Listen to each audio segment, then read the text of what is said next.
Nobody cares about Mercedes Mone. I hope Dutch rips her a new one again. Here we go again. Found another one. This girl was a piece of work. She is an arrogant piece of work. She's not all that. She. I hate to say it with AEW because we are a Johnny Rain clown. I use that term again. My sister called me that earlier today, so that's why. Johnny what? A Johnny Rain cloud, raining on the parade somewhat. But with AEW, I said it. I don't know if I said it on air or off air, but whatever. And I thought, give her 3 weeks and she'll just be like everybody else. Mercedes Moné. She's barely made it 2 weeks, and she has an entrance on AEW Dynamite yesterday as we record this, and it was just like, 3,000 in the building. I mean, they should be used to that by now. AEW, so that's about what they're usually bringing in. But she did not get the big cheer. Well, they've seen her. Back to my thing that I keep harping on, they got to put her in a story. And she needed to be in the story at least from the second week on. Put something in there. But I don't know who they would put. I'm not that familiar with the AEW. But they seen her the first night. They saw her. And welcome back, blah, blah, blah. Even though you were never here before, we want to see you here. That's good. The second week, bring her out again. Now, they've already seen her one time. Let's put her in something. Something that's a little threatening, a little dangerous. And let's get her started in something. But like you said, they didn't do nothing. She just walking down. What was she talking about? Or did she talk? Well, she joined commentary? She joined commentary. So let me give you what happened. Mercedes comes out in a pink suit. The crowd go mild. Well, they really do. I think because she was commentating on her. He said the crowd go mild. Some of them got more cheers than she did. And she's meant to be the biggest women's star in the company. Anyway, and there's one sign in the crowd saying something about Mone. She sits down and does the commentary. Now, she's with Taz and Tony Schiavone and Excalibur. With Tony and Taz, I really like them both. All the time in the world for them as commentators, and they are trying better than us, better than me and you.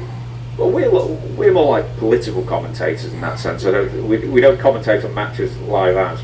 We're not announcers in that sense, but they are pulling teeth trying to get something out of Mercedes to say something interesting, and she sat there, and all she says is something about Willow Nightingale a couple of times, saying, "Yeah, we've got unfinished business, me and her." Why? Oh, she beat me once. And then Taz, I think maybe it was Taz was like, or maybe even Excalibur said, so whoever it was. So tells. Yeah, I like Willow more than her, way more. Probably about Willow Nightingale, yeah.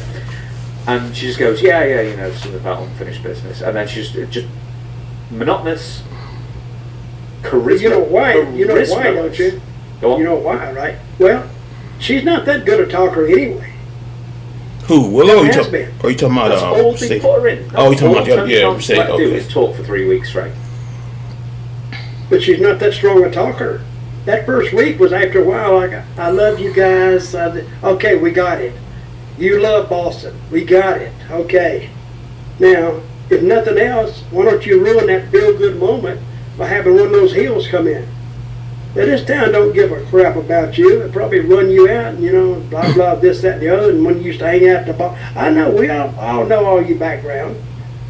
Get something started there and have her slap the crap out of Monet. And then, when she comes back, let her leave. That's all you got to do. Give her just something. It don't matter what it is. But they give her nothing, and now they're reaping exactly what they planted. Nothing. I tell you. Is that a good answer? It's a great answer. No, thank you. If you see your state, you can register online to vote right now. It only takes 2 minutes. Thank you. This is the third week, and already she's just another person on the roster. So I now, thought Tony Khan is going to hear this, and he's going to call me. Call you and what? He'll say, well, I won't tell you what he calls me. But he'll call me up and say, what were you and that goofball, the UK goofball, talking about? So he calls you a UK goofball. I wouldn't do that. I would never, insult you like that. But see, he could. But he'd want to say, "What would you do?" And I'll have to give him something. And I'll give him exactly what I give you. But it's too late now. I mean, you can do it later on, but you don't get a second chance to make it right. One thing about wrestling, you don't get the second chance to do it. Yeah, once you walk out there, that's it. That's it. And the first impression was her saying, "Yeah, she could have done that getting off a plane." You could have run the cameras out and she got off or made her there and oh, glad to be in Boston, head, I love y'all. Wrestling's a very unique animal. You got to do the right stuff with it, and at this point, see, you remember when AEW was kind of warm last year? They kind of got a little hot. Yeah. And they were talking like, oh, they're going to take the WWE and they're going to. Yeah, that's not going to happen. That's not going to happen. You know how many people ain't whipping WWE. I don't even hardly watch that. TNA, WCW. All of them. TNA were talking about taking over. I said, listen. That's not happening. It's a war, they would say. I said, it's not a war. That's not happening, buddy. And I've said this before. Both sides need to know they're fighting somebody. They know they're fighting us, but WWE didn't know there's an opponent out there. So they just did what they were going to do. Well, AEW is a breath of fresh air sometimes because Vince did see don't want to watch WWE, but I know about them beating them. To go against AEW Dynamite in very short, because AEW Dynamite said it's going to be on Wednesday this time, and then in short order, Vince got NXT from the network to USA to go against them, and a lot of people are like, hey, AEW's beating Dynamite, and it's like, yeah, but it's still a bunch of trainees for the most part that you're beating. And also, WWE at that point was absolutely terrible. 2019, the stories were all over the place, very little was landing, and it was just creatively bankrupt for the most part. I mean, I think Baron Corbin was a giant, I think he somehow, like on the storyline, blamed it all on Baron Corbin, but it's like, the shows were terrible for the most part. And then, after again, they weren't that good. Yeah. Then lockdown, COVID happened. We got through that, and then really when Vince started left the first time and the second time, Triple H got in charge, and then there was more cohesion with the storylines and stuff started making sense. And it's just basic stuff.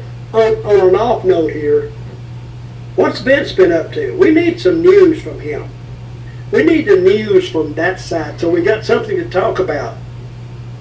I wonder how many the midnight oil, is it burning or they more or less giving up on it and telling the best deal that he can get out of this? That's a good question. I'd love to. I don't even know what state he's in. Is he still in Connecticut? Is he down in Florida? He could be floating a few miles away from your house. Stop it. On the sexy beach. I would go find him.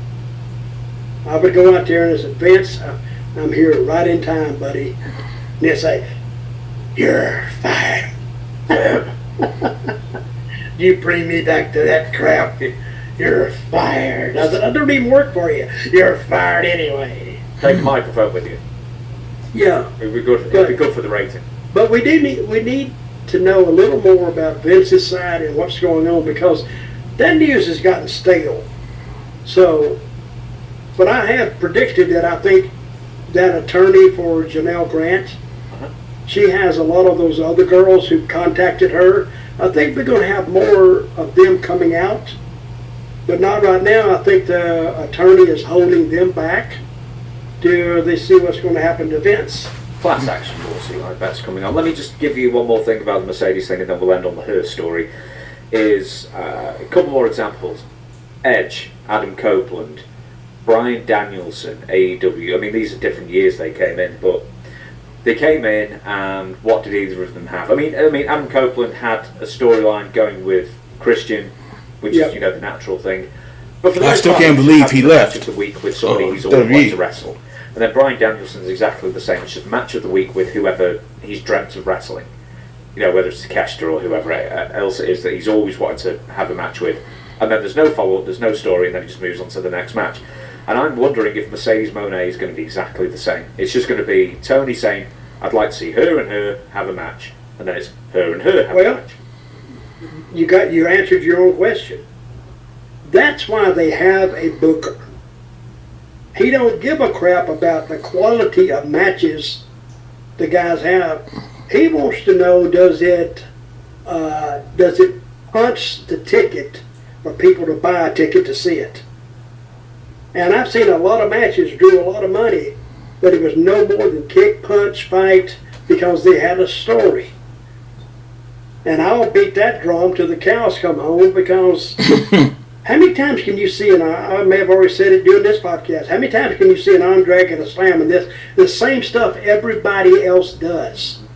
But if you got a story, you can always go back on that story and change it, or move it, rearrange it. But you can't do that to a match. Once it's done, it's done. So Tony Khan, he needs to get him a booker, and a booker that's needs to kind of know where he is. But I guarantee you, if they got a booker in there, he'd be the most hated man in pro wrestling. All the talent would hate him, because he would probably, if he was smart, he would cut about half those guys out. Because you don't need him. He's got 140 guys under contract. 180, something like that. He can't be paying them every week, can he? Every week. He's probably flying most of them in. And they sit there and look at each other. Yeah. Well, if he's got the money, he can do that. It's just, it just becomes party time to them. How about sitting around looking at each other? They're How about flying, that? oh, I got to go. And I bet some of them are saying, damn, I got to go to that damn Boston. Because they know they're going to just sit there and look at the rest of the dressing room. And they hate to go, and they hate to do this, they hate to do that. That's the thing about wrestlers. You know, when you give them a schedule, they hate it already. They don't want to be on a schedule. They want to do what they want to do. Basically, wrestlers are outcasts in other professions, and they couldn't have a real job because they'd have to actually get up and go do something. And they don't want to do that. So, but these guys, I wish them a lot of luck. So get all the money you can, guys. And because I don't know how long Tony, he can do it forever, I guess. If he's got $1 billion, he can do it forever, I guess. But, you know, till he gets tired of it. But Tony playing, you know, war with these guys was like playing like a little toy soldiers. He'll eventually get tired of that. But it's been 4 years, he's not tired of it yet, so let's see where he goes. They said AEW is about 5 years old now. Yeah. It's 5 years old. Was it 2019? Yeah. But back to what's her name? Why he's sweating that? She's, you know, she's an arrogant piece of work. She's like, he's, you know, and fame go like the other video. Somebody's asking questions about her. Yeah, she's letting the fame go to her damn head. You know. Like her head is still in high school. You know, something. You know. Think she's the hottest thing walking.